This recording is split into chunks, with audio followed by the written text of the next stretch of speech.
کہتے ہیں کہ مفتی صاحب سے سوال ہے کہ مسلمانوں کے لیے آزمائش ہو جاتی ہے جب نان مسلم میجورٹی کنٹری میں ان سے پوچھا جاتا ہے کہ سیدھا ایک ورڈ میں جواب دو کہ تمہارے لیے دیش پہلے ہے یا اسلام، پہلے شریعہ یا پہلے کانسٹیٹیوشن۔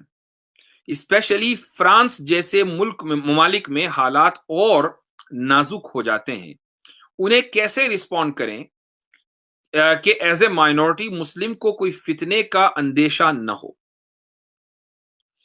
دیکھیے سیدھی سیدھی بات ہے کہ جس طریقے سے پتھر اور کھانے میں کوئی کمپیریزن نہیں ہے، آپ کے ایک ہے بھئی پتھر زیادہ ذائقے دار ہے یا کھانا یا بریانی، تو آپ یہ کہیں گے یہ کیسا موازنہ ہوا؟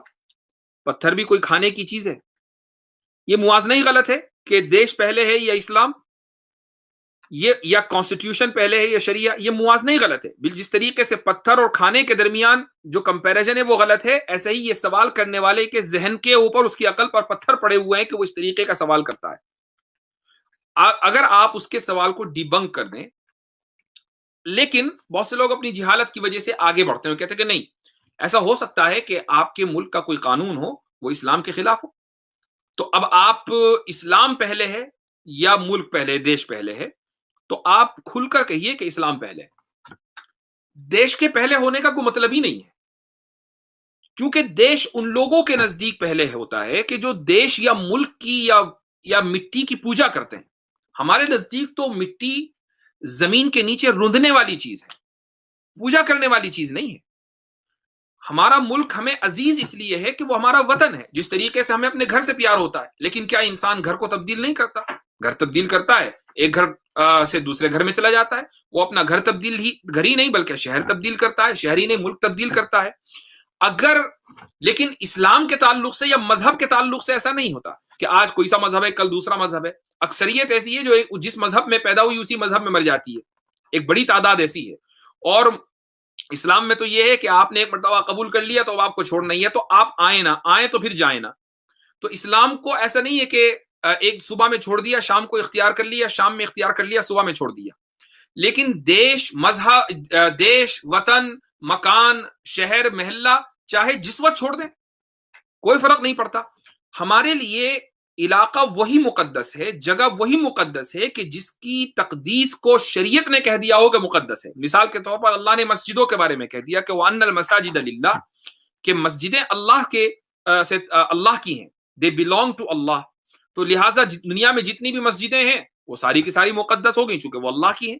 اسی طریقے سے مکہ مقدس ہے چونکہ وہ وہاں پر حج ہوتا ہے، مدینہ مقدس ہے اس لیے کہ وہ نبی کریم صلی اللہ علیہ وسلم کا شہر ہے۔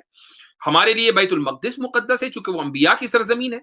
تو جن زمینوں کا اور علاقوں کا تعلق مذہب سے ہے، انبیاء سے ہے، قرآن سے ہے، ہمارے لیے وہی مقدس ہے۔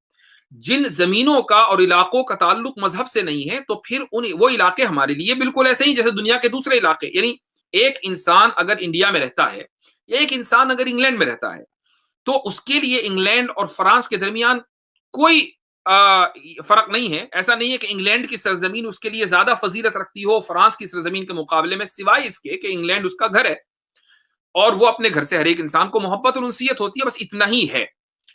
اس لیے آپ کو اور ہر انسان کو ڈنکے کی چوٹ پر یہ کہنا چاہیے کہ اگر کبھی ایسا ہوا کہ مذہب اور دیش کے درمیان اور ملک کے درمیان یہ اختیار دیا گیا کہ ایک کو چننا ہے تو اسلام کو چننا ہے۔ ناظرین، آخر میں ایک چھوٹی سی ریکویسٹ ہے، ویڈیو کو پورا ضرور دیکھیں۔ اگر آپ نے ابھی تک ویڈیو کو لائک نہیں کیا ہے تو ویڈیو کو لائک کر کے چینل کو سبسکرائب ضرور کر لیں۔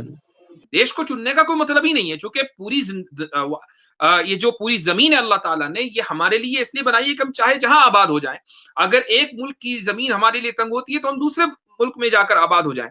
مجھے یہ جو اپولوجیٹک طریقہ ہے یہ قطعاً ناپسند ہے کہ ہم فوراً تعویلیں کرنے بیٹھ جائیں، اور بنیادی طور پر تو آپ اس سوال کو ڈیبنک کریں کہ یہ سوال احمقانہ ہے، لیکن اگر سامنے والا اس پر بزد ہو جائے کہ نہیں آپ ایک ہی لفظ میں جواب دیجئے تو اسلام مقدم ہے اور اسلام کے علاوہ کوئی دوسری چیز مقدم نہیں ہے۔ کانسٹیٹیوشن اور شریعہ ان دونوں کے درمیان اگر ٹکراؤ ہو جائے تو ظاہر ہے کہ اگر کانسٹیٹیوشن مثلا ہم ایک مسلم مائنورٹی یا نان مسلم میجورٹی کنٹری میں اگر رہتے ہیں تو وہاں کا ایک دستور ہے، تو اب ہم نے اس دستور کے بنانے والوں یا اس ملک کے ساتھ، اس ملک کی دستور کے ساتھ ایک معاہدہ کیا ہے. مثلا انڈیا کا ایک دستور ہے، تو اس دستور کے ساتھ مسلمانوں کا ایک معاہدہ ہے کہ بھئی جب تک یہ دستور ہے ہم اس دستور کے اوپر عمل کریں گے. اچھا، دستور کے جو بنیادی جو پوائنٹس ہیں، جو اس کا ایسنٹ ہے، یعنی جو اس کی جو اساس ہے، جو اس کی روح ہے، ہمارا معاہدہ اس کے ساتھ ہے کہ جس کے اندر مذہب کی آزادی ہے، مذہب کے اوپر چلنے کی آزادی ہے، وغیرہ وغیرہ. یہ مذہب کی روح ہے ہمارا. اس روح کی وجہ سے مذہب معاف کیجیے گا، دستور کی، اس دستور کی روح کی وجہ سے ہمارا دستور ساز اسمبلی کے ساتھ ایک معاہدہ ہوا تھا. ہم اس معاہدے کے اوپر باقی ہیں. جب تک دستور آپ نے باقی رکھا ہوا ہے ہمارا معاہدہ بھی باقی ہے. جس دن آپ دستور توڑ دیں گے اس دن آپ ہم سے یہ مطالبہ نہ کریں کہ آپ اس معاہدے پر باقی رہیں. دستور باقی رہے گا تو معاہدہ باقی رہے گا. لہٰذا اس دستور کے اوپر چلنا بھی شریعت کا حصہ ہے، چونکہ ہم نے معاہدہ کیا ہوا ہے، اور معاہدے کو پورا کرنا، وعدے کو پورا کرنا، یہ شریعت کا حکم ہے. اللہ یہ کہ دستور میں کوئی ایسی شق کا اضافہ ہو جائے جو شریعت کے خلاف ہو، تو ظاہر ہے کہ ہم اس سے برات کا اظہار کریں گے، اس سے ناپسندیدگی کا اظہار کریں گے، اور اس تعلق سے جو بھی دستوری یعنی دائرے میں رہ کر کوششیں ہو سکتی ہیں اس کو ختم کرانے کی وہ کوشش کریں گے. آخر تک جائیں گے کہ جہاں تک کہ قانون نے، دستور نے ہمیں اجازت دی ہوگی، اور اگر ہماری کوششیں پوری ہو جائیں تو پھر ہم اس پر دل سے راضی نہیں ہوں گے. اس طریقے سے ایک مسلم مائنورٹی نان مسلم میجورٹی کنٹری کے اندر اپنی زندگی گزارتی ہے. تو بغیر کسی اپالوجی کے، بغیر کسی معذرت خانہ رویے کے آپ ڈنکے کی چوٹ پر کہیے کہ اسلام پہلے ہے، اور اگر اسلام پر عمل کرنے کی کسی ملک میں اجازت نہیں ملے گی تو اللہ نے پوری زمین کو اس لیے نہیں بنایا کہ خالی پڑی رہے، اس لیے بنایا کہ اس کو آباد کیا جائے. ہم نہیں، یہاں نہیں رہیں گے، کہیں اور چلے جائیں گے. تو یہ دراصل یہی رویہ ہونا چاہیے. اپولوجیٹک رویہ مسلمانوں کا ہرگز نہیں ہونا چاہیے.